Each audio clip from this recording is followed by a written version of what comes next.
It's the new Mike Langworthy Theater at the Colorado Comedy Show's Virtual Events Center. Folks, we're having a fire sale there next week. If you think your contract is intense, read Mike's rider. It goes over the thread count and origination of the thread in the curtains. So all I can say is we're lucky to have him, and I'm glad you're here, Mike. Right, and then welcome to the Open Mic Comedy Show. How about a round of applause for your host, ladies and gentlemen, Mr. Mike Langworthy. Very, very wise. Yeah. Do we know whether or not Ned Rice is planning to be here tonight? Ned just texted me, and he said he's doing a live show somewhere in Detroit. Oh, really? Wow, that was like Ned Fax just flying in from. Ned Rice. I was going to tell you about what a good friend Ned is and how funny he is and all that stuff, but fuck him. He's doing it. Doing it live. He's like, hey, I'll rub your nose in it. I live in Michigan, which is one of the most infected states, but I decided to go out live anyway. Why? Because I got my vaccines. Fuck all y'all. All right. So that's what we do. Anyway, welcome to the show. Usually I do, 5 to 8 minutes of hilarious comedy up front for everybody. Hilarious. No, I mean, a lot of people have been here before, so they know what I do. John O'Keefe is new, and he's, unless he's moved since then, or emigrated, as they like to say in Ireland, whenever anybody goes from one place to another. He was here last week. He can tell you how funny I am. Hilarious. Or he could keep it to himself. Because I understand. There's a lot of professional jealousy in the business. People don't like, hey, he's funny. Because why? Because every joke you get is a joke I don't get. And speaking of people who don't get jokes, the board will be handled tonight by Chuck Roy, who and he makes sure that everything runs smoothly, and he does a damn good job of that. So why don't we do this? I will intersperse the incredibly hilarious stuff that I always do every week with the acts, and we'll get the show going right in a while, because John O'Keefe is going to be our first act tonight. Woo! And the reason for that, the two reasons for that. One is he's really funny, but that's true of everybody, I'm sure, on this show tonight. With the possible exception of one person, I'm not going to get into it. Do you have any early predictions? But no, it's not a prediction. It's not a prediction, Chuck. Can you give us a hint? We let him show up every week anyway. And here's the thing. John O'Keefe is in Ireland, in actual fact. So we have people from Virginia, we have from Ireland, we have South Carolina, we have California. I don't know where Andy is. He lives in Greeley, which I don't believe. You never really ratified the Constitution, did you? Greeley? No, but unincorporated Colorado, I think is what we would call it. I'm really interested in you talking about that you're going to do hilarious 5 to 8 minutes. I guess I hadn't seen that before, so I'm really excited. I'm excited. Deafness is That'll be fun. Andy. So I'll mute myself again. You haven't seen that? Yeah, that's a good idea. I'll mute again. Make sure that works before your set. At any rate, our first performer, he was here, I guess, for the first time last week, although I seem to recall it from somewhere else, and I don't know why, but he reminds me of someone. So as a man of English stock who subjugated the Irish for hundreds of years, I feel kind of bad about it, and that's another reason why we're bringing him on first. Please welcome, if you will, John O'Keefe. Hey! Yeah. You may have seen me on several pornos I've made. That's probably what you see me on. Oh. But that joke didn't work. Sorry, I ruined my Turned a wonderful vibe into something vaguely creepy. Well done, John. Good stuff. Glad you stayed up for this. Upsetting people in America. It's great to be here. Have you ever been on the internet more hours in a week than there are hours in a week? I've managed it. I've managed it somehow. I don't know how. I'm creating time to waste. It's very good. So I never do anything constructive on the internet. I feel like every second I'm on the internet feels like I've just been hit by a fridge. Do you know what I mean? Yeah. Like a fridge freezer full of delicious, terrible, fatty food, and then the fridge calls you stupid and ugly. That's kind of the internet for me in a nutshell. If I could describe the internet, I'm just like, I'm online. I'm like, I'm better than this. Fuck, just 5 more hours and then I'll take a pee. You know? I only use the internet to ask questions I should know the answer to, like what's the capital of France or what's my dad's name? You know, simple things. Research. But we research. But I'm an Irish Catholic, Roman Catholic, I suppose. I'm not practicing, but I'm just subjugated with it. And but we called it mass growing up, and I wasn't sure if Americans called it mass or church because I'm an idiot. So I just googled Americans plus mass, and a load of shit about shootings came up, and I was like, oh. I'm failing the internet again because we don't really have mass shootings in Ireland besides the heroin addicts behind the church. That's us.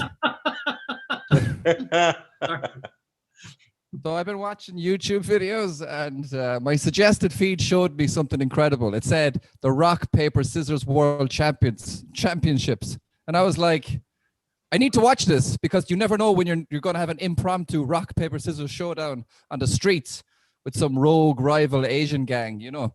You just never know. And I went to the website and it said, if you want to compete professionally, there really is no greater tournament than the World Rock, Paper, Scissors Championship. And I was like, you're right. The Monte Carlo Grand Prix has nothing on this championship held in the convention center in Denver.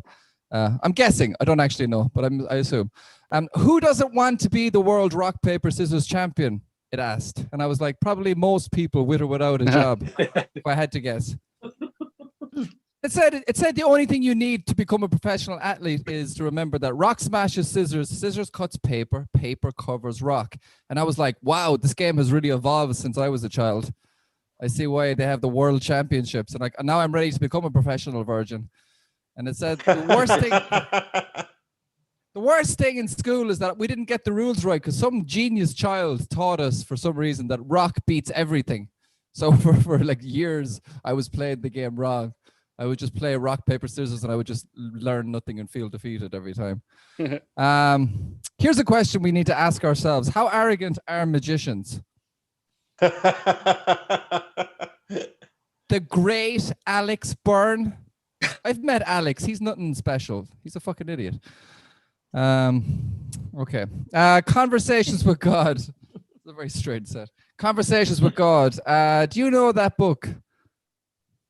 Conversations with God is a very it's a series of books. This guy was sitting down and he was like talking to God, and God started speaking back to him. So he's like, what's wrong with my life? And God's like, you know, you're an idiot or whatever God said.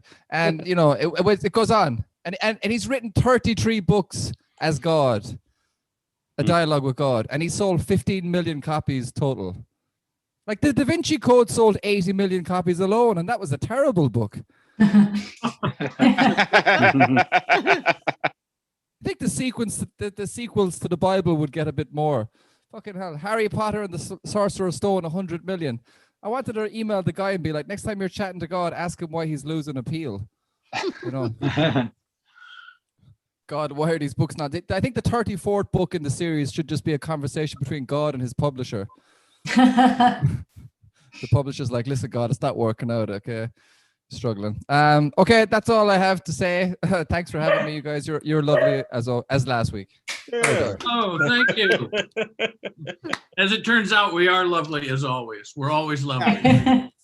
Based on the 2 times I've been here, I think I can establish a pattern. What you've stumbled into is Eden, my friend.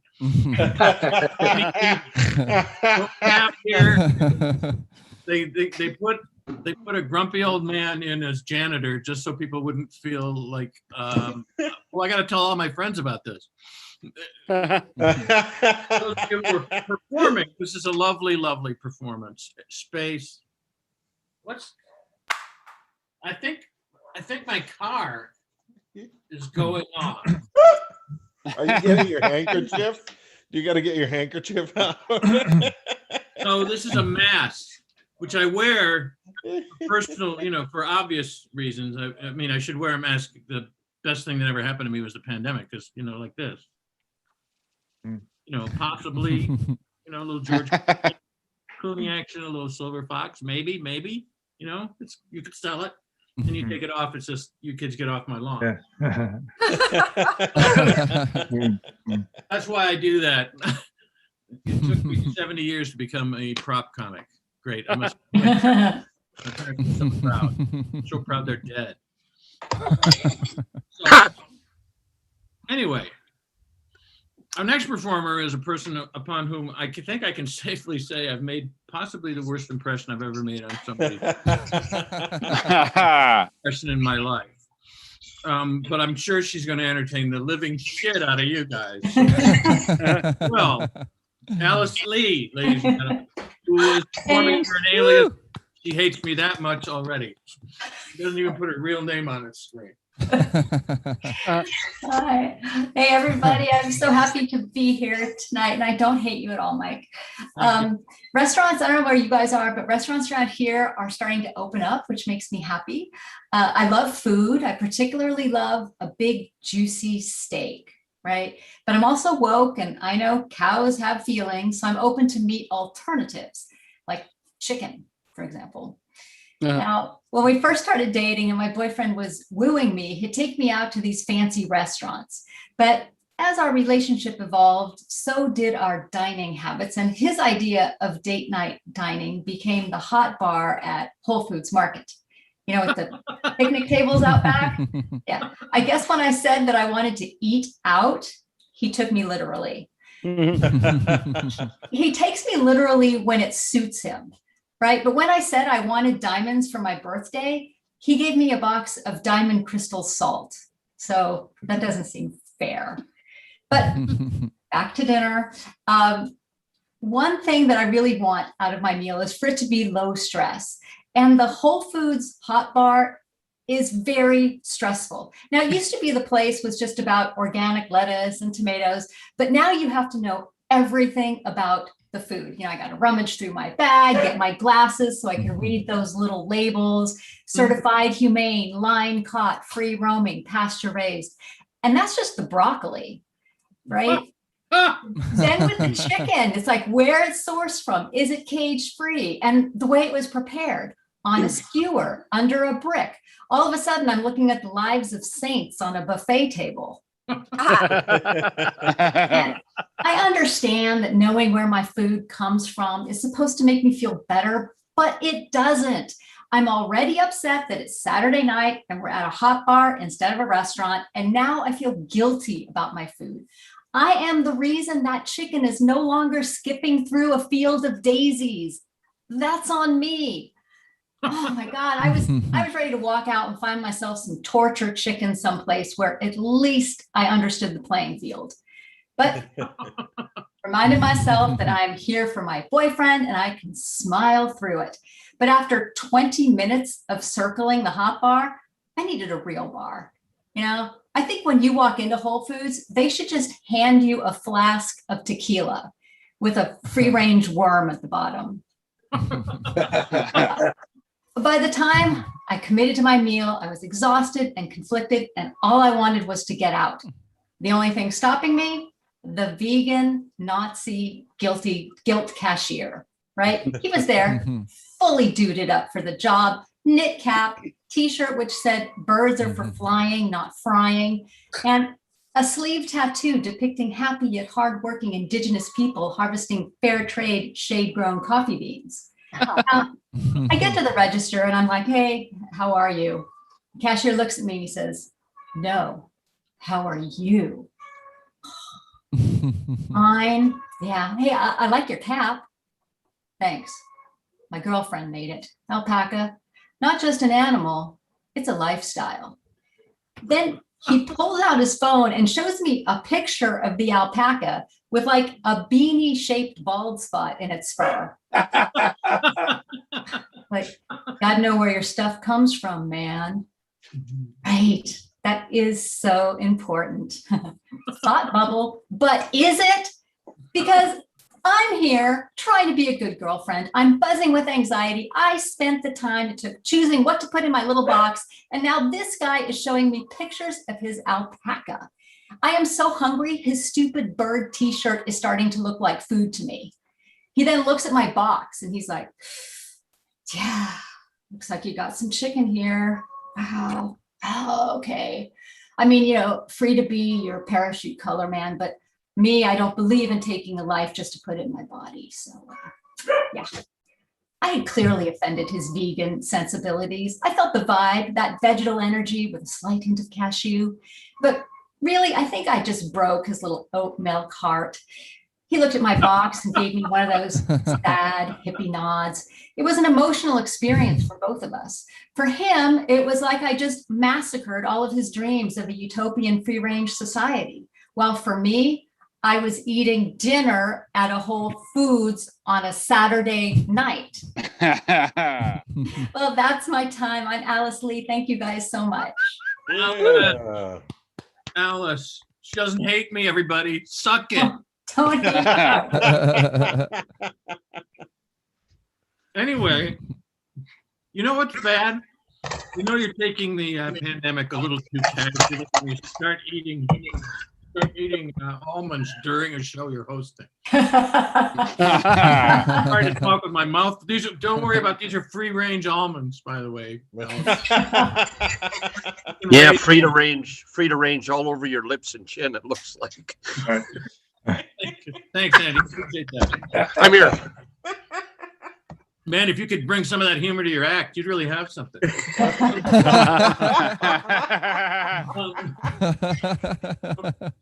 Just want to bring back some memories, huh?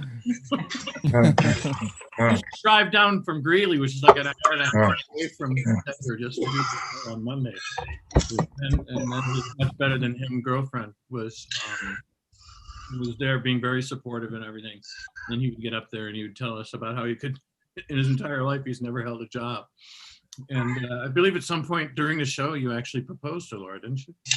Yeah, we're getting married. Pardon me? We're getting married. Oh, I'm glad you're getting married. Hello, Laura. Great to see you. The only thing I don't like about Laura is her taste in men, ladies and gentlemen. She's not happy with that either. She's delightful and a very good person. And so is Andy, by the way. So, I will remute. The remote point. You nod your head with this one. You're still making me. Yeah. You're still the remote button. Okay, good. So you set a record on continuous employment. That's great. Anyway, our next performer. Who is our next performer? Anyway, it's David. David is a guy that first hired me to do a show for him, which I thought was great, and he was living in California at the time. Now he's in South Carolina. I hope you guys are all putting pins in the maps that I asked you to bring to the show tonight.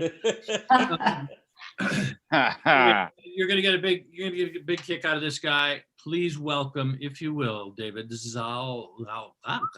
David. I just had a stroke, so I was trying to come by the David Zasloff, and I know his. Thank you. I'm sorry, David. I fucked up. And I am in South Carolina. I've talked to a few people here. Most everybody here thinks the election was rigged. And I'm like, oh, fuck, what am I doing here?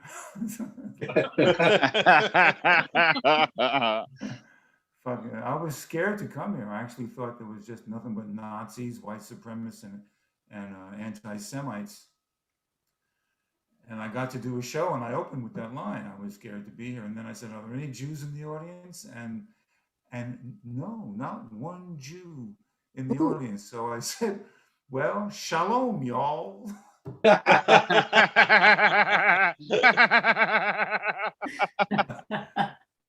It was a great show. I got 20 years in Narcotics Anonymous, and it was a show for our Narcotics Anonymous event. And those are always great audiences. And but getting here was hard. I had to do a lot of meditation to get myself through the fact that I was going to South Carolina. And I have my own form of meditation. It's called Transcendental Hesitation. Well, what I do, I have my own mantra. I sit and I say to my brain, shut the fuck up. Shut the fuck up. But sometimes, sometimes my brain is full of negative thinking. And, for most of my life, I had negative thinking. And I didn't know I had negative thinking until I had a positive thought. Yeah. And the worst part of the negative thinking was, it's a recent mutation. That's what I've learned. It's only like 10,000 years old. And it runs in my family. My blood is B negative.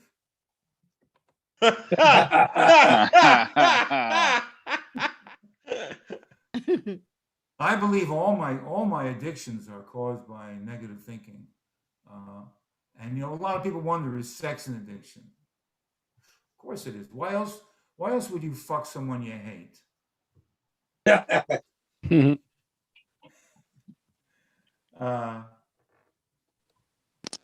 did a lot. I've had 3 marriages. This is the best marriage. My first marriage was 9 months. My second marriage was 6 months, and now it's going on 17 years.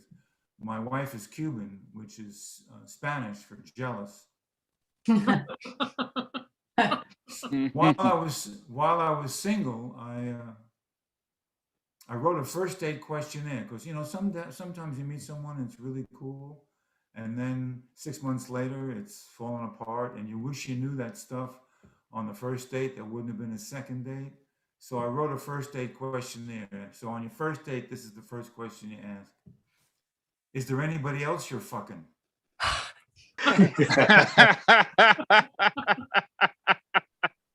Is Barbara your real name? Do you have any warrants? You would laugh at that, Mike. You would laugh. How many? Did you really do that? Do you still talk to your last lover? Why? Do you owe your last lover any money? How much? Do they expect you to pay them back? Do you intend to pay them back? Why not? How many of your friends would loan you money? How come you don't have any friends?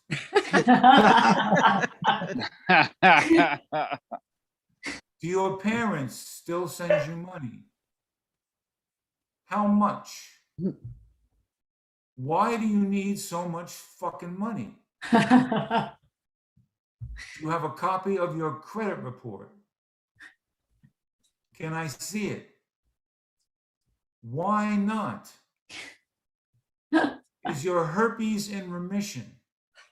Do you know who gave you herpes? Why not? Thank you for answering these questions. Based on what you've said, goodbye. So now I'm happily married, and I got a little beautiful little Cuban Jew daughter. And when she was she asked my wife, she said, Mommy, when she was, I think she was 5 years old, she asked my wife, Mommy, where was I before I was in your tummy? And my wife said, ask Daddy. So she said, Daddy, where was I before I was in Mommy's tummy? And I said, I don't know. And nobody knows. And if anybody tells you they know, they're full of shit. Daddy, shit is a dirty word. I said, yeah, shit is a dirty word. So don't say shit in school. You can only say shit at home. And she said, oh, fuck. All right, I see I went over my time. Great to be with you. I love hanging out with comics. Thanks so much. David Zasloff. David Zasloff, ladies and gentlemen. Let's keep things rolling, as we like to say in show business, the business of show. Those of you who are just starting out, you might want to write that in, a little note on the side of your thing. That it's called the show business or the business of show. Keep things rolling is a thing comics say. Anyway, our next performer. Do you want to show your camera? I don't. People can hear me, right? Yeah. I'm really not that much to look at, Chuck. I'll be honest with you. I know you've had a crush on me forever, but that doesn't mean everybody thinks I'm good looking. Right. It's the YouTube audience. They protest if I don't have you on screen. You know what? Let's just keep the show rolling and stop talking about my looks. If you think you could do that, Chuck, I hate having a stalker who also produces my show. I hate that. Let's not talk about that. Why don't we just, talk about why Ned Rice is doing a live show instead of this mic tonight? But no, let's not do that either. Let's bring our next performer on who brings much education and a lot of world travel to the stage. Big round of applause. Sukumar Vijayaraghavan. Hey. Thanks, Mike. Well, 3 months ago, I was at the hair salon. In my book, Supercuts is a hair salon. And I was leafing through one of these glossy magazines, and there was an article on comedy. And it said that every time you laugh, you add 2 minutes to your life. So, you would have thought that would be a good thing, but it really pissed me off. And the reason is this. All my adult life, I've struggled trying to quit smoking. And the reason I couldn't do that, the reason I did that, what motivated me was the statistic saying that every cigarette you smoke, you lose 5 minutes of your life. So if I'd known this, all I had to do was, laugh twice every time I was smoking a cigarette. Well, twice is only 4 minutes. So 2 laughs and a giggle while I was smoking a cigarette, and I needn't have quit smoking at all. So that's what pissed me off. So the next bit is extension of Alice's set. I got yelled by a vegan woman pretty recently about eating meat, right? So she kept saying, don't you know how cruel it is to kill animals? You have to be heartless to kill animals. And while she was yelling at me, I saw that she was wearing a knee-length leather boots. So I asked her, did they not kill an animal? Did they skin it live? And the funny part was, I don't think she had ever thought about it. So in a panic, she blurted out, no, they only skin cows that have been killed for meat. And so, I said, that's like saying, I'm against genocide, but now that you've killed all these people, can I have a few fillings?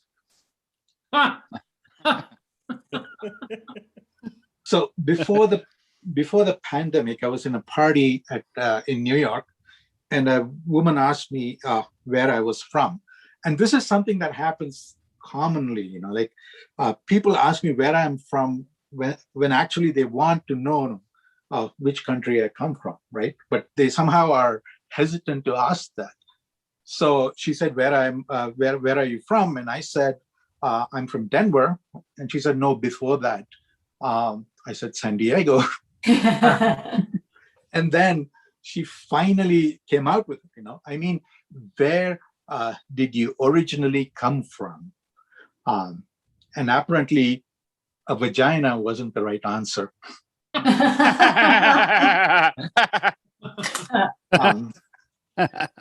So this week we had a perfect juxtaposition of a moron and an oxymoron. This was when Ted Cruz complained that Sleepy Joe is woke.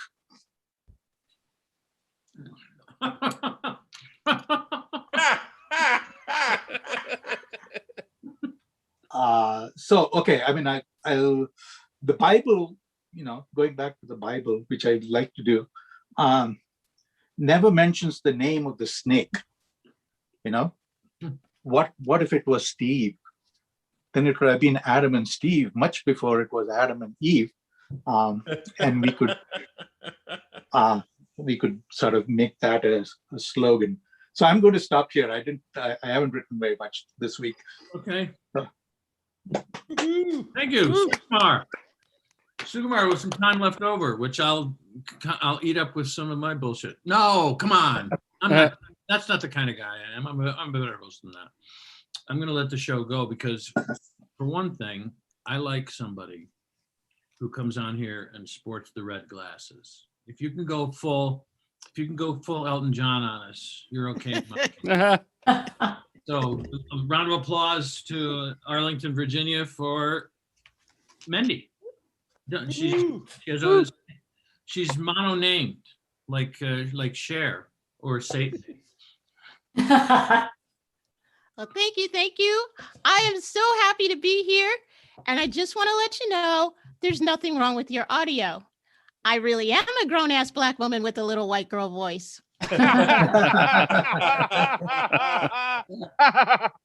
Being this Black with this voice has caused some really funny moments. You should have seen the looks on faces when I showed up for a new job after a telephone interview. And I recently started making some money on the side signing autographs as that woman in the Police Academy movies. Some Black people hear my voice and they want to test my Blackness. So they ask me a lot of rapid fire questions. Beyonce or Taylor Swift? Dave Chappelle or Jerry Seinfeld? Michael Jackson or Carlton Banks? And if I pick Carlton, I get to be their one Black friend. So I work a lot. I have a real job and a volunteer job as condo board president. And I can't believe I've lasted 7 years as president without throat punching somebody at least once. Condo owners complain about everything and never have time to discuss important issues. But let Miss Jones have one too many male visitors, and suddenly there's all kinds of time to talk about that. And some neighbors were only coming to meetings to argue, and it was so disruptive. So now I run my meetings like Fight Club. First one to knock somebody out wins the argument, and they better not talk about it. Do you think I'd know better than to volunteer for anything after being in the Army? The military was actually really good for me. I learned responsibility, how to work with all kinds of people, and how to run 5 miles in the morning while still drunk from partying the night before. The Army also taught me how to throw a grenade, and I make sure all my coworkers know that. That way they'll stay afraid of the fake one that's on my desk and stay the hell out of my office. I am getting older and I am suffering with hot flashes that leave me dripping buckets of sweat. It is not fair. Menopause hits and suddenly you're wet everywhere except where it matters.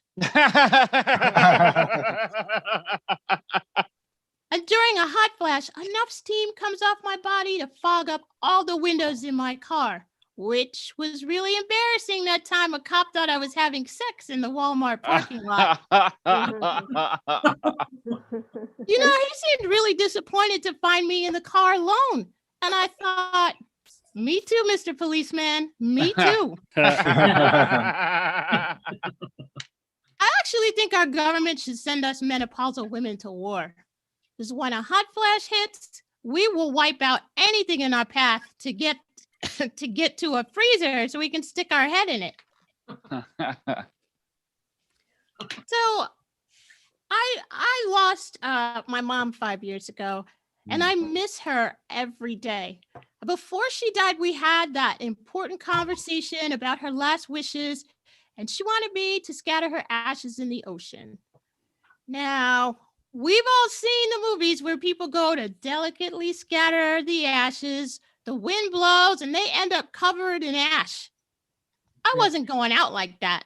I had her ashes put in a biodegradable urn, and I threw that sucker in the ocean. No chance to blow back. Yeah, I actually graduated from law school a little while ago. Hey, and you can clap for that.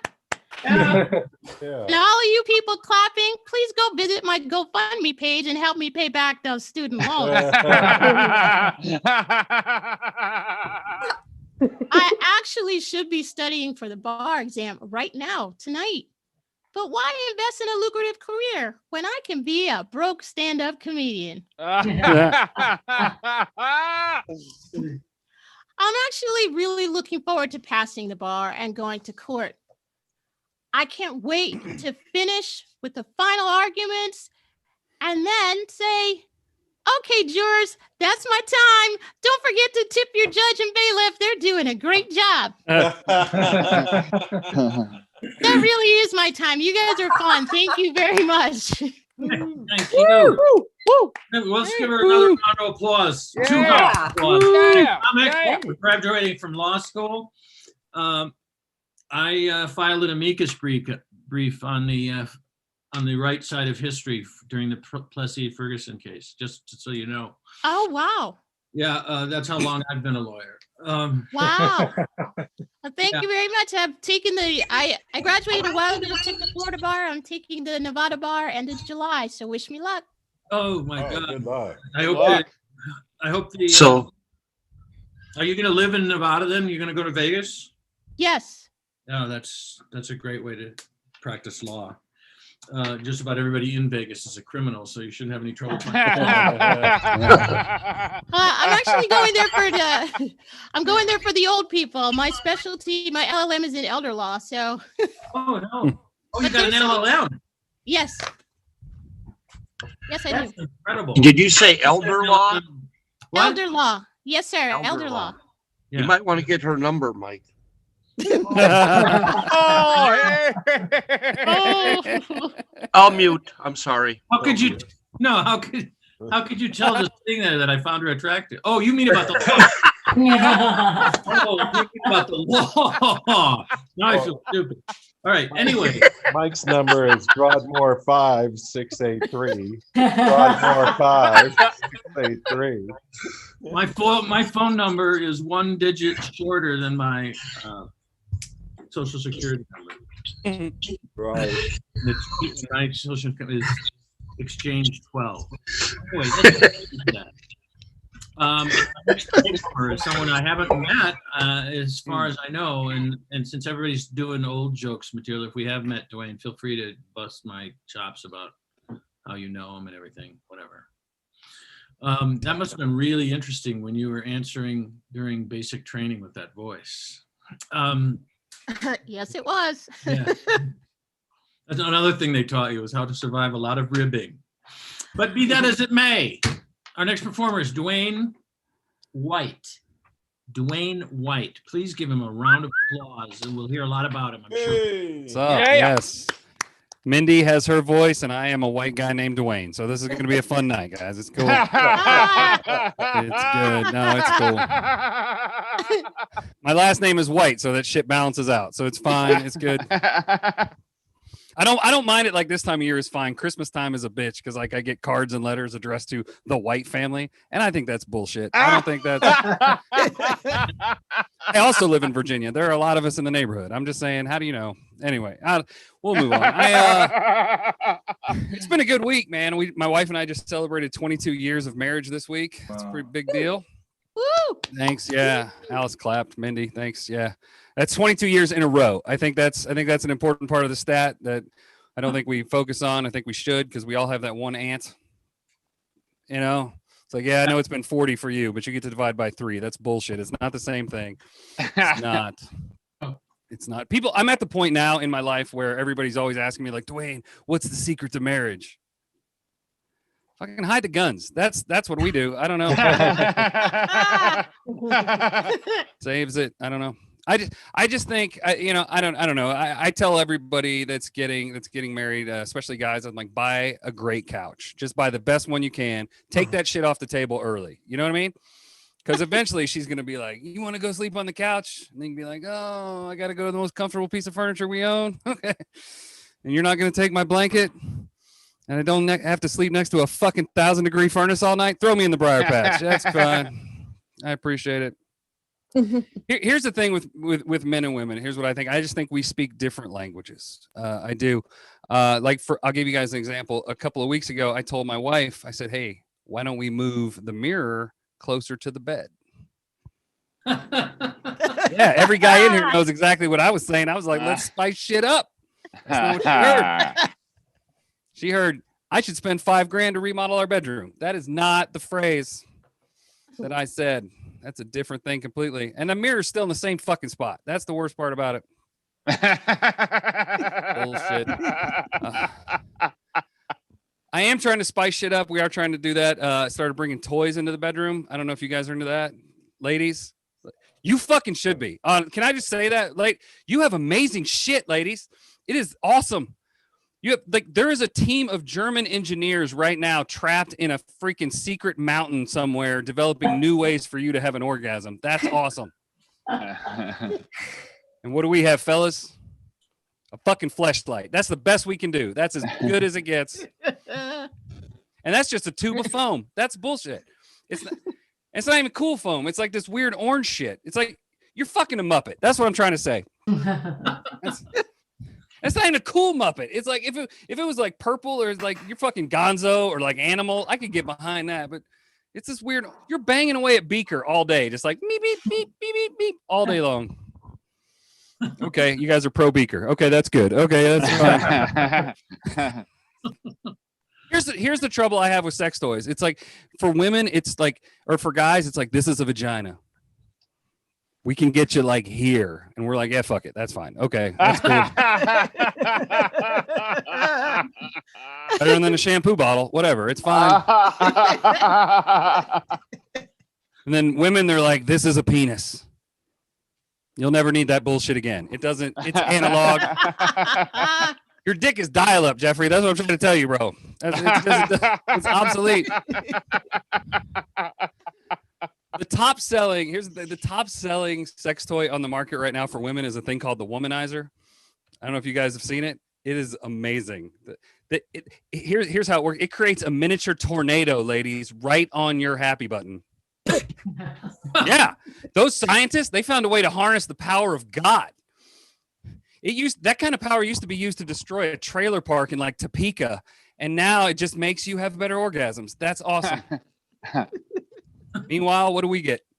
I can go home and fucking overpriced pool noodle. That's pretty much it. That's what we have.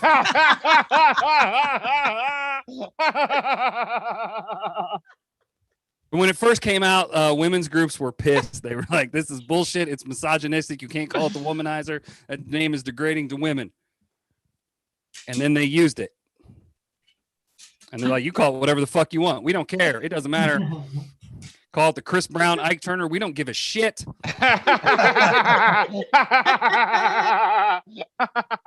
One group's like, hey, you can call it the Weinstein Wind Tunnel. I don't give a shit. It'll fly off the shelves. It doesn't matter to me. Hey, that's it for me, guys. My name's Dewayne White. Thanks a bunch. Dewayne White. Woo! Dewayne White, ladies and gentlemen, and his problems at home. You gotta laugh, though, Dewayne. You gotta laugh. It's been 22 years. I've been married for a long time. And the hard part about being married is not any of that stuff. The hard part is you no longer are an I and you become half of a we. That's what marriage does to you. And I'll go into detail about that as time goes on. But right now, our next performers, I don't like being, I want to be an individual. That's what I'm saying. And that doesn't happen after you're married. All of a sudden it's we this. When are we going to do this? We love that. Sorry, can't get into this. Anyway, pardon me. Are we going to host the show?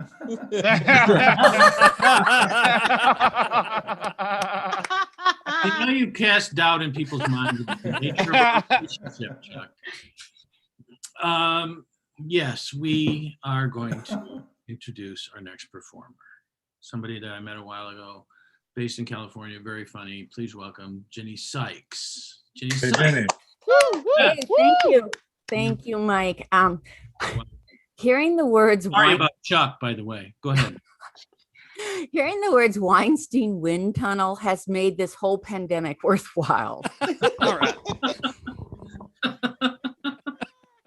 Yeah, it is really great to laugh because this This has been a wild year. Like a lot of folks, I got fired during the pandemic. Any of you? Yeah. And my job was at the suicide hotline. In the middle of a global mental health crisis, how bad could I be?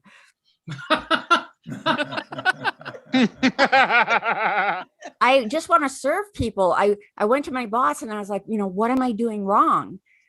And he says, all right, when people tell you their reasons why, you keep going, ooh, I see your point. It's empathy, right? So then he played back one of my recorded conversations. Okay, yeah, I get it. I'm listening. You're desperate to end things, but you don't have anything to do it with. Okay, listen. What floor are you on? No. Think higher. My boss says, you do know you don't work on commission. I just want to help people reach their goals. It's so odd that I sucked at that job because I came with experience. I've attempted suicide. I've tried pills, drinking, picking up the phone when my mother called. I'm serious about it.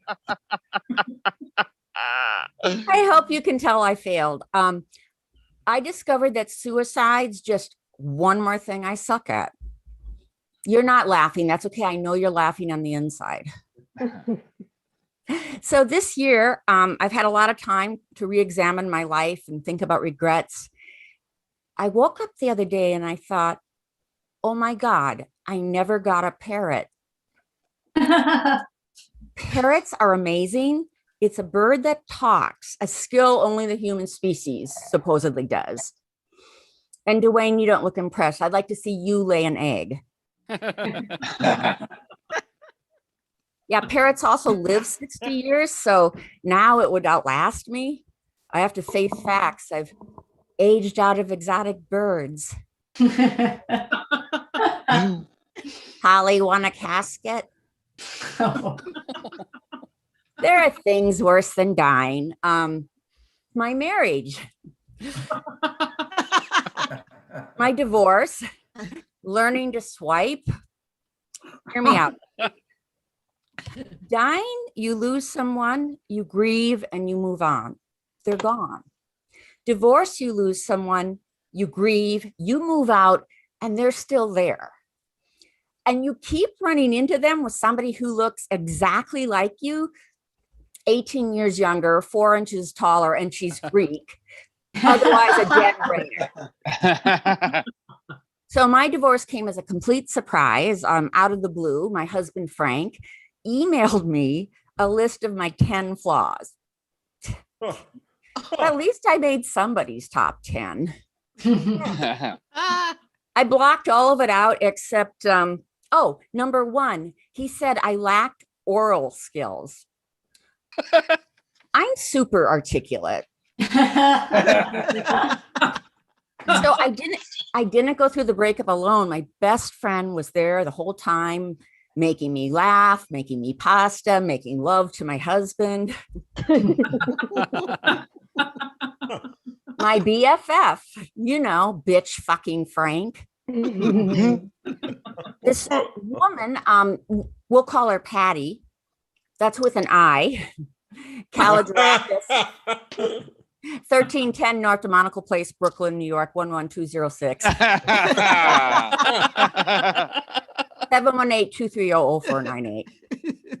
Patty is awesome. She's a Shakespearean scholar, raising 3 beautiful children and balancing that with her husband and my husband and a parrot.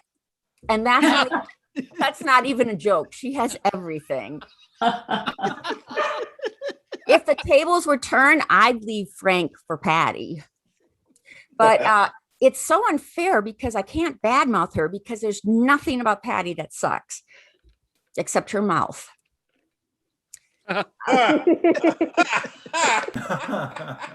The worst thing she did, she volunteers with orphans who are blind. I've got nothing. So I've made peace with it. People fall out of love. That's life. And I mean, as a volunteer and a mom, Patty is sublime. And deep down as a friend, she's kind of a cunt.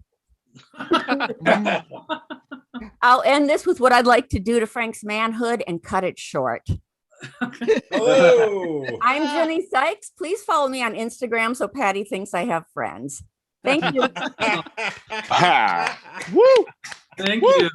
Whoa. Well, a lot of catharsis happening tonight.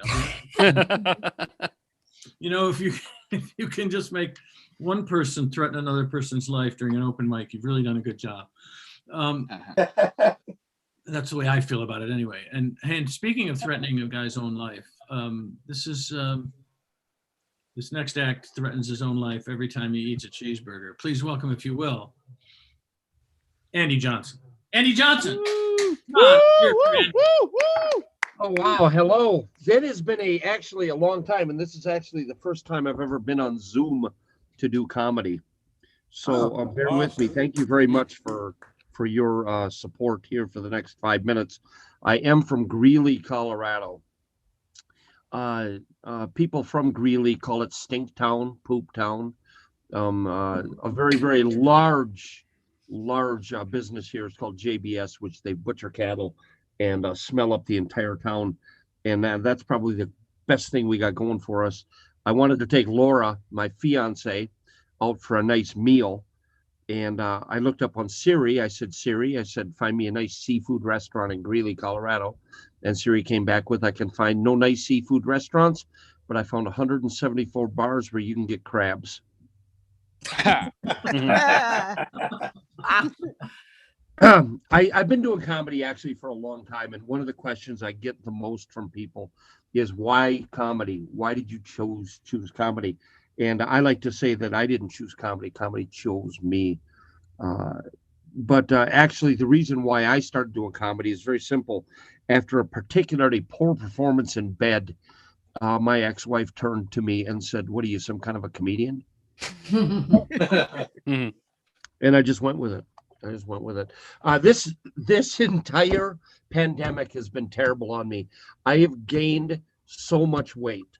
And I decided in the middle of a pandemic to quit smoking. And so I actually quit smoking last November, which, if there's anything that will make you gain weight faster, I don't know what it is. So I've gained probably another 30 pounds since November. And I was asking Laura, who's my fiance, I said, I've gained 30 pounds. Are you going to start introducing me to your friends as your fat fiance? And she said, "Oh, honey, I won't introduce you to anybody I know." I went to the doctor, and he said, "You're right. You're fat, Andy." I said, that seems pretty harsh. I said, "Really? How fat am I?" He said, "We just changed your blood type to a flavor of gravy." You need to lose some weight. I'm going to be 50 in another month. I'm going to turn 50 in June, and it's been really difficult for me, and during the pandemic and everything, to stay motivated, to continue to want to work. I will say that I reached a personal milestone. I've stayed at the same job for 3 years. Yay me! That's the longest I've ever held a job. I work in a cheese factory, and previous to that, the best record that I had was I held a record on a small railroad in Colorado for most derailments in the shortest amount of time, which is 8 derailments over about a 1 year period, and over $1 million in damage. And that's you can Google that. That's a true story. I'm not joking. I'm trying to get used to Zoom right now. I feel like my eyes aren't open completely. That might be because I'm drunk. I don't know. Your eyes look like they're open. Oh, I appreciate that. Thank you. I woke up this morning and I did not want to go to work. I had to work today. And I turned to Laura and I said, sweetheart, is it make me a bad person if I don't want to go to work? And she said, no. She said, that makes you lazy. Your Google search history makes you a bad person. She travels a lot for work, and she was just gone for a couple of weeks. And when she's gone, I have to be in charge of the house. I have to be in charge of the animals. I have to be in charge of making sure everything runs smoothly. So she will call me and she will check in and she will say, how is the cat? And I say, the cat is fine. The cat does things that the cat is doing, when in reality, I haven't seen the cat for an entire week, but I'm sure the cat is just fine. And then she said, how is the dog? And I decided to be a smart ass. And I said, the dog kept me up all night eating peanut butter. And she said, that's gross. She said, that's gross. I know for a fact the dog doesn't even like peanut butter. And I said, well, then she really likes dick because I haven't gotten any sleep at all.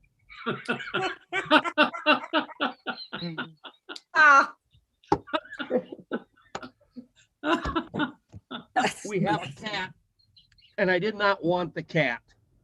But in the interest of trying to be a partner in a relationship, I allowed her to have a cat, but this is how it happened. She came to me and she said, I'd like a cat. And I said, I don't want a cat. She said, if I can convince you to agree to a cat without agreeing to the cat, can we have a cat? And I said, okay, I guess we're going to play games. Fine. Because I think I'm smarter. And she called me 10 minutes later and she said, how would you like a BJ? And I said, I would love a BJ. And she said, good, that's the name of the cat. Hello. Okay, now, you would think I would have seen this coming because we already had 2 dogs named Anal and Threesome.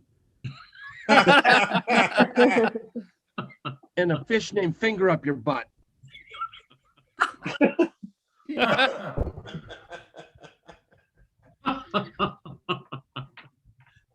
I asked her, I said, what are your relationship goals? I mean, we're going to get married in July. We are engaged. I engaged to her in the dark. And when I put the ring on her finger in the dark, and that's really how it happened, she asked me, she said, why did you propose to me in the dark? I said, because I am no longer comfortable with my looks. And I really felt like I wanted you to say yes. And I didn't want it to be based upon physical appearances.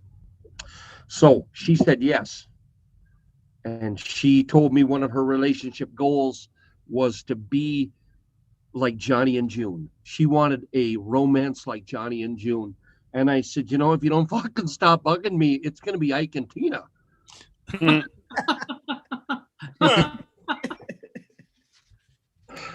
I just celebrated.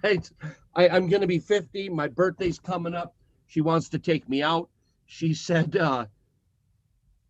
I'd like to take you out, but it's a surprise. But don't eat anything on the day of your birthday. And I said, well, we must be going to go to a restaurant. She said, no, you're a fat ass. Just skip a meal. And if there's anything Laura likes more than holidays, I don't know what it is. We just celebrated Easter. She called me up from Walmart and she said, hey, how about I bring home a turkey roaster for you? And I said, if that's anything like if that is anything like the Dirty Sanchez that you gave me for Halloween, I don't want anything to do with it. Not in front of the kids, damn it. Hey, Andy. I asked her, she was in the kitchen, and I hollered to her from the living room. I said, hey, when you come back in the living room, bring me something cold. And she came back in the living room. She said, your best days are behind you. Andy, you had a chance to look at your watch lately. Is it over 5 minutes? Yeah. Oh, I'm really sorry. I am very sorry. It's perfectly all right. I just was flashing you and it wasn't showing up. So I figured I'd have to tell you. And since I know you. I'm sorry. I did not know you were flashing me like nice tits. I'm sorry. I appreciate this thought. Yeah. Yeah. Mute. I've never felt this uncomfortable around you, but I appreciate the thought. At any rate, your set's over. So Okay. say I will- goodnight to everybody. And I will say, give a big round of applause to this guy. And it's crazy that he had trouble keeping a job with the kind of punctuality that he shows. And anyway, let's not get into that. Come on. You know, these derailments. What? I thought you said it was 8:05. The train was at 8:05. No, it's not. It's coming right now. Anyway, another person who I do not believe I have seen perform here before. His name is Swathi AK, right? Swathi AK, Yes. ladies and gentlemen. And tell us everything, like where you're from and stuff too, because that's what we're doing. Anyway. All right. What? I thought you said it was 8:05. Andy, I can't keep my eyes open too. I'm not drunk. I'm just too sleepy. I live in New Jersey. It's 11 in the night. Yeah, okay. Hey, everyone. Nice to meet everybody. My name is Swathi. My last name is AK. Like AK-47. And tell us everything. I know that sounds menacing, right? So I'm thinking of changing it to something less menacing, Yes. like 45 caliber. Yeah, good. Just kidding. Just kidding. I'm only 5'3". I'll change it to something that represents my height. I'll change it to 9mm.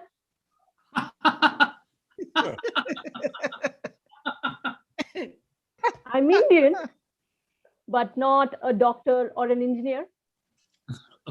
So that means I'm not stealing your job. Okay. I'm actually a freelance writer. So that means I'm not stealing anybody's job. True. I finally have peace. After many attempts, I left home. I don't mean I abandoned my family. I stepped out for some quality me time. When I can finally meditate without being the human Alexa, as opposed to the quantity me time. You know, the husband, the kids, the complaining, the crying. And the kids are complaining and crying also.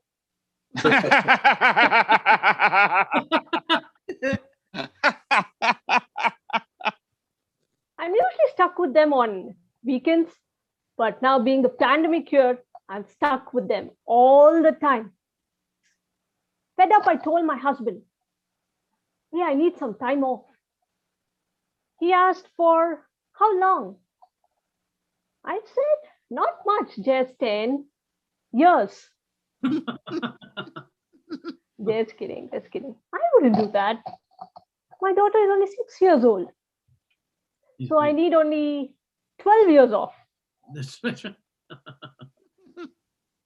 kidding. My son is only 6 months old. So I'll make that 17 and a half years. Yeah. Thank you. After a lot of haggling, I got the night off. I got down to doing what I'd put off for some time. An important task. Watching Netflix. Yay. Just kidding. Watching Amazon Prime. I've watched all of Netflix. Have you noticed? It shows customers who watch this have also watched this. For me, it says, Swathi, I need 12 years off from you. You have watched everything. Please end it now.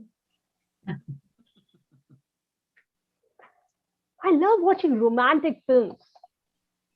A woman can dream, right? Sure.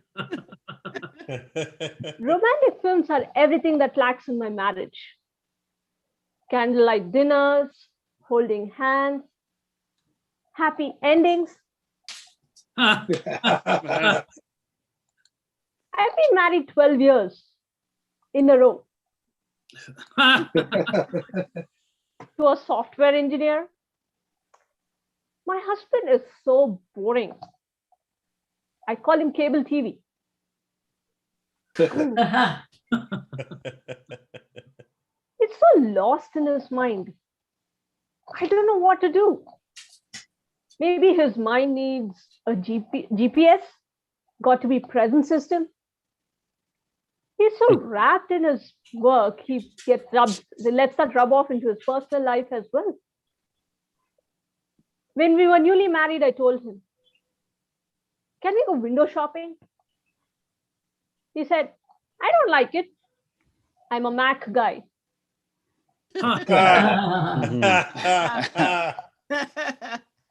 Or when we go out to dinner, I order a soda and he his usual Java. For us, it means the regular coffee.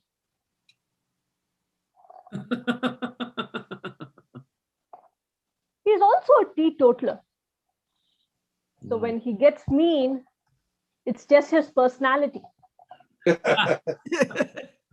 Any woman here whose husband or boyfriend gets mean, you can at least blame the booze. Yeah. Over the years, I've realized we have a differences. He's a workaholic and I am an alcoholic. Swathi, AK, everybody. Thank you for being such a wonderful audience. Oh, thank you. He's a wonderful comedian. Good. I like somebody who admits to a drink now and then, or all the time.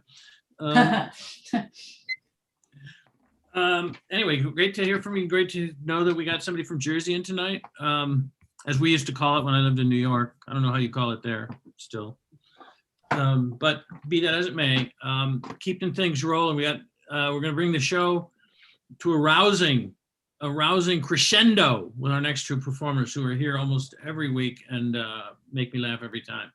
Please welcome first Bruce Lipsky. Bruce Lipsky.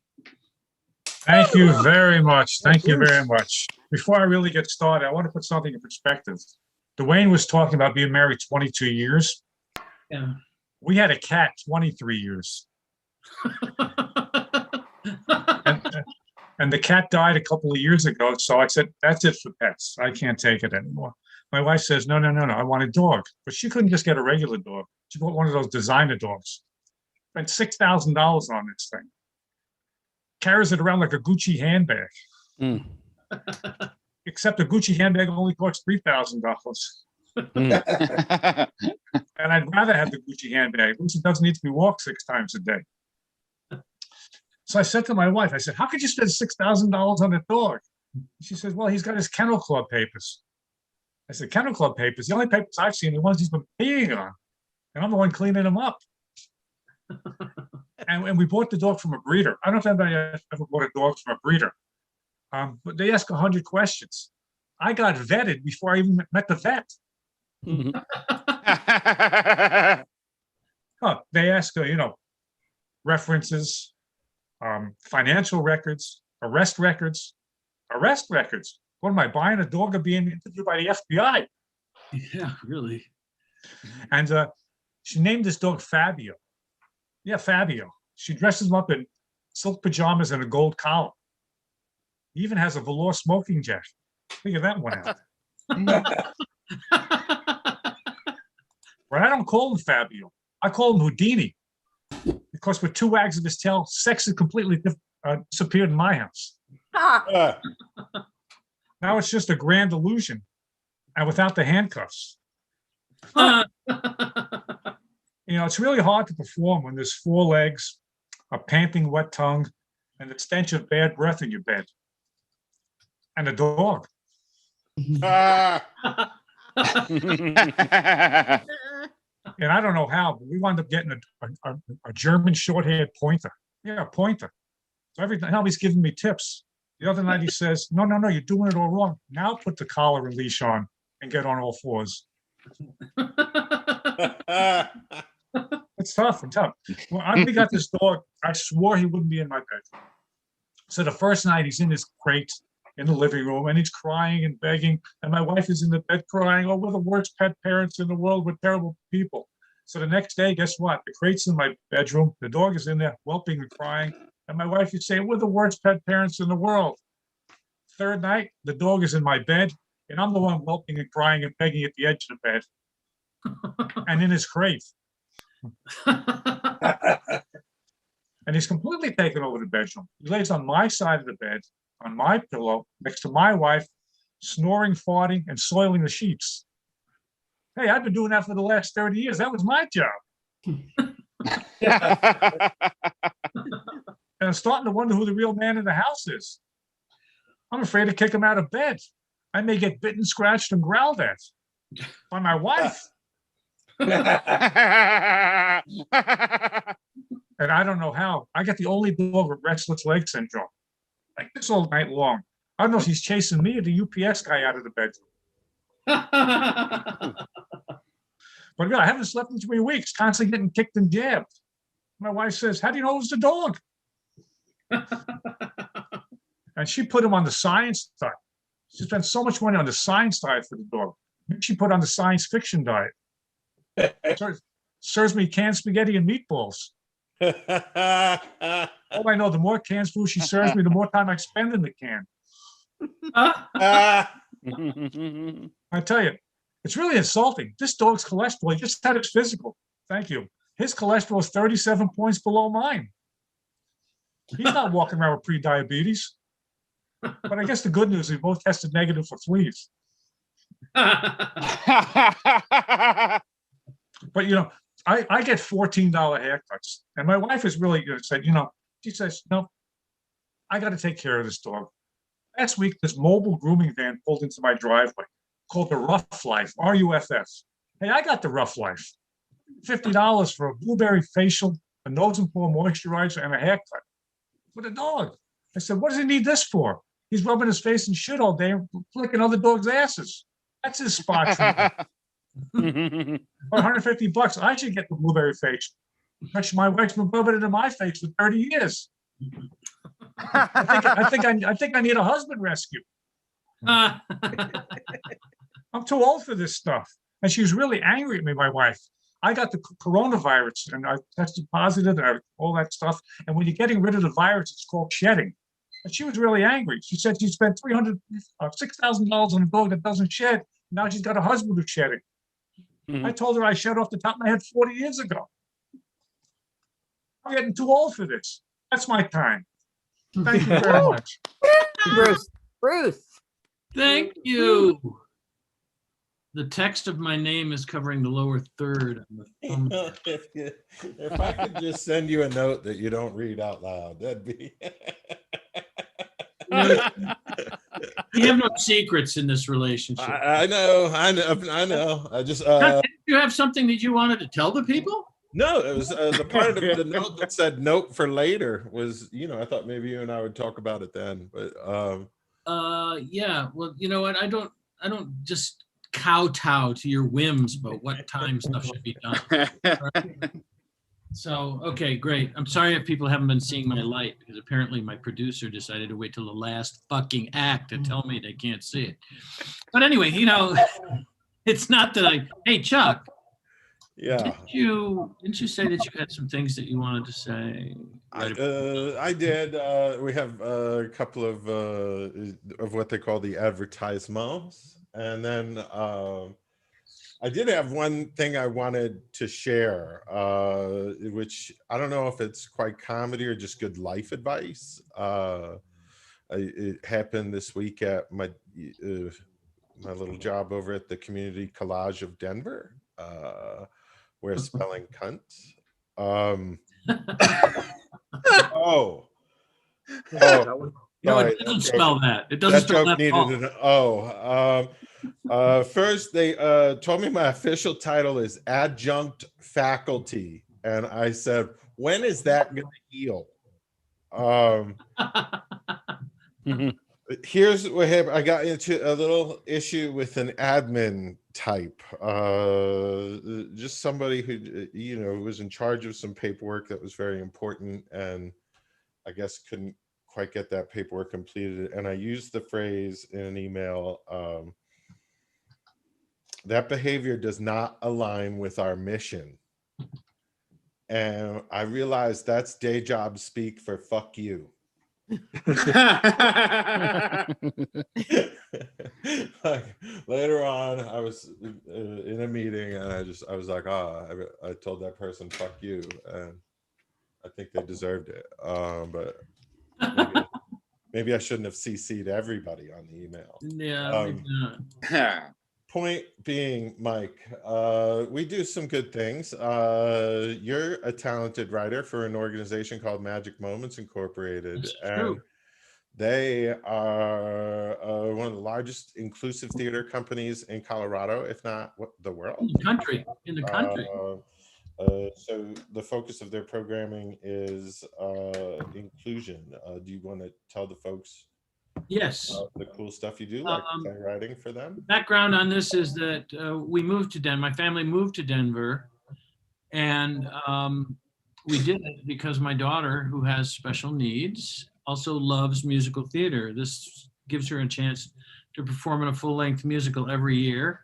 I helped to write them. That just happened. I didn't come here intending to do that, but that's just happened. And all of the songs are selected from the ASCAP and BMI catalogs, so that you can be sure that the melodies of all the songs in the show are going to be at least famous and probably excellent.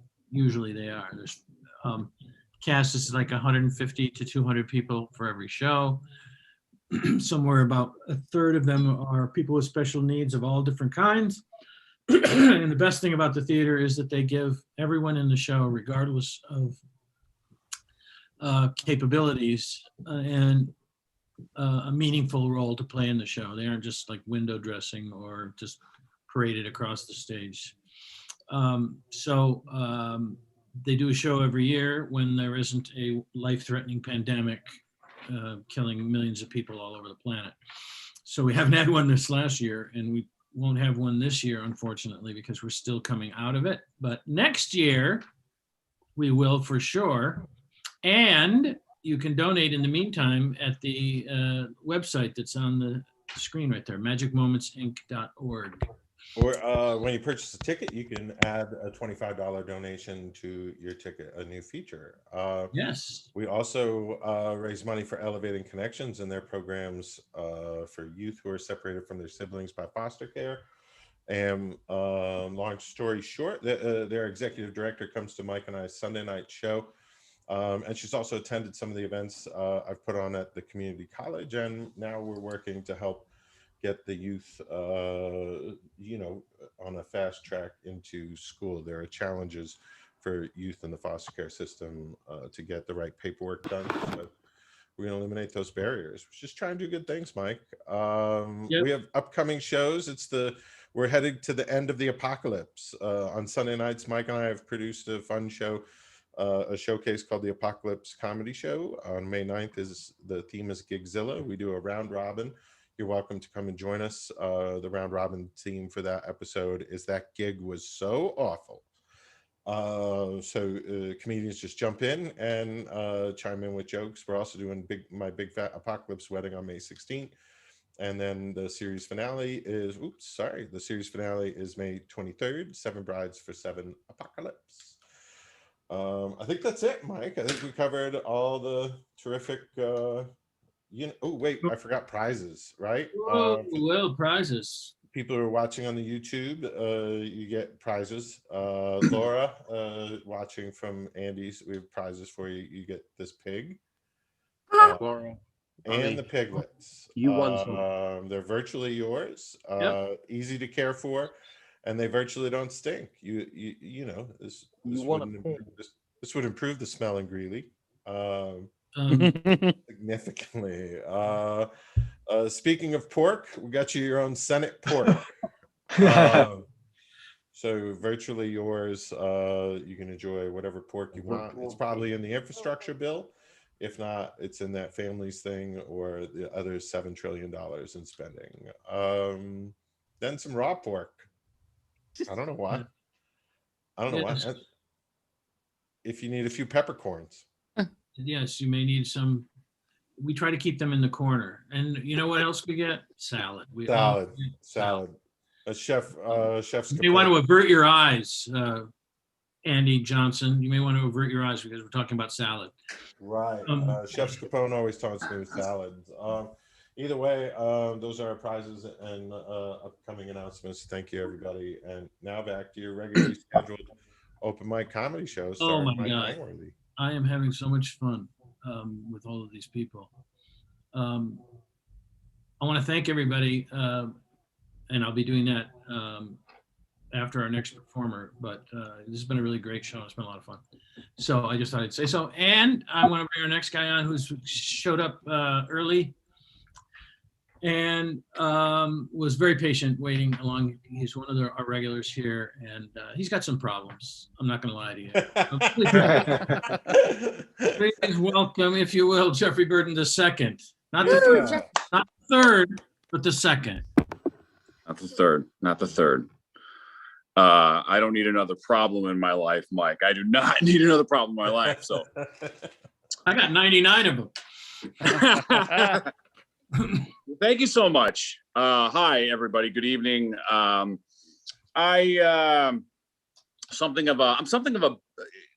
getting better at it, but I'm something of a beta male, you know. In my younger days, I sort of, that wasn't a joke, Mike. Come on, let me say something first. I'm sorry I laughed while you were on stage. I know you're not. That's right. That's how it works. Thank you for reminding me. Thank you. I was a little shy, a little introvertish, and I when I was younger, I sought power. It's one of the reasons I decided to go to the police academy, and one of the reasons I decided to join the Air Force. One of the reasons why I'm still a virgin. So there are a lot of things happening. I'm kidding. I'm not still. But you don't need to know that. You don't need to know that. Yeah, I was in the military, everybody.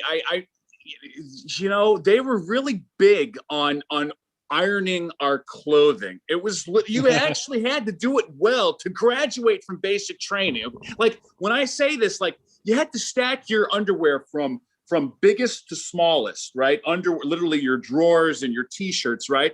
And the way they sort of explain it to us is that Mickey Mouse had to be able to go up and down the stairs, I just, it's like a drill sergeant just, was thinking one day, how am I supposed to explain to these young men and women what it's supposed to look like?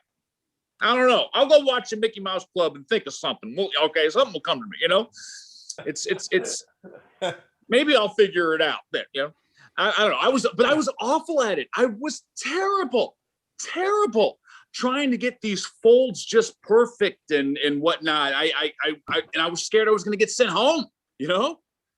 It's like I was scared I was going to have to stay longer for training. Even worse, right? Like, Jeffrey, why didn't you graduate basic training on time? It's because Mickey Mouse couldn't go up and down the stairs. That's awful.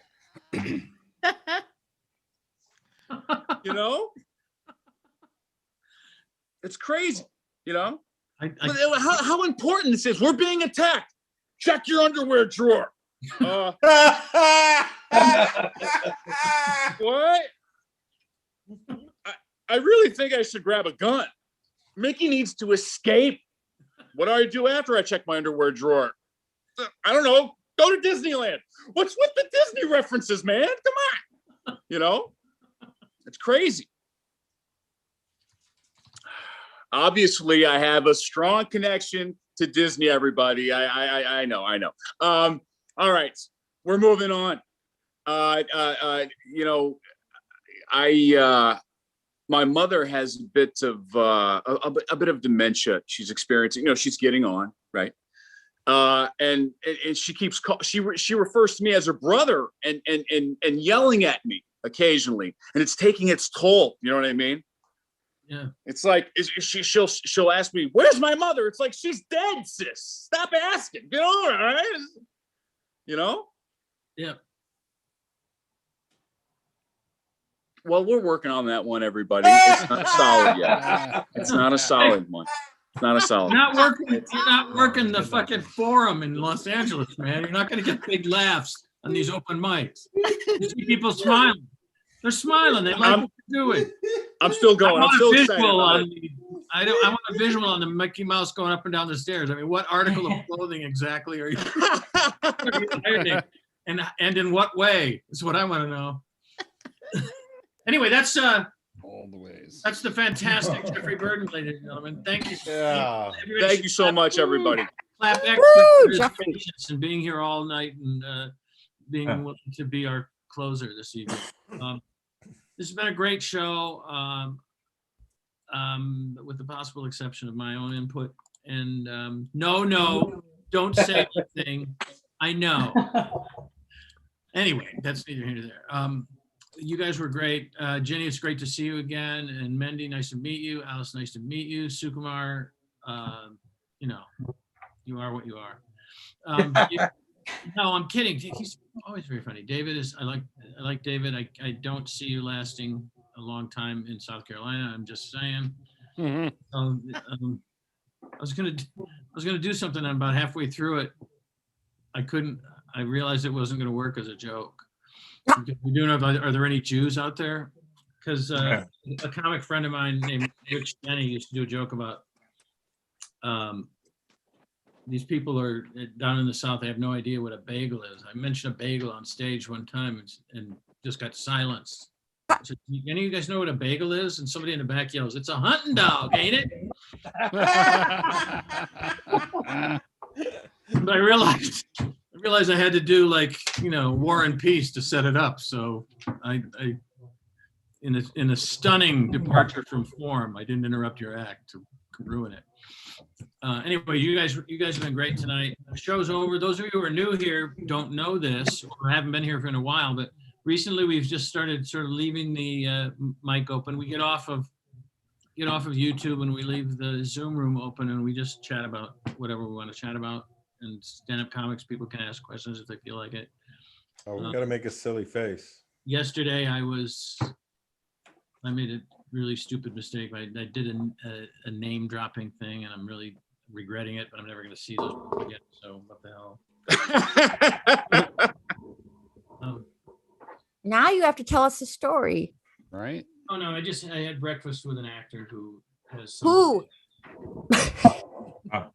Look, Name drop again.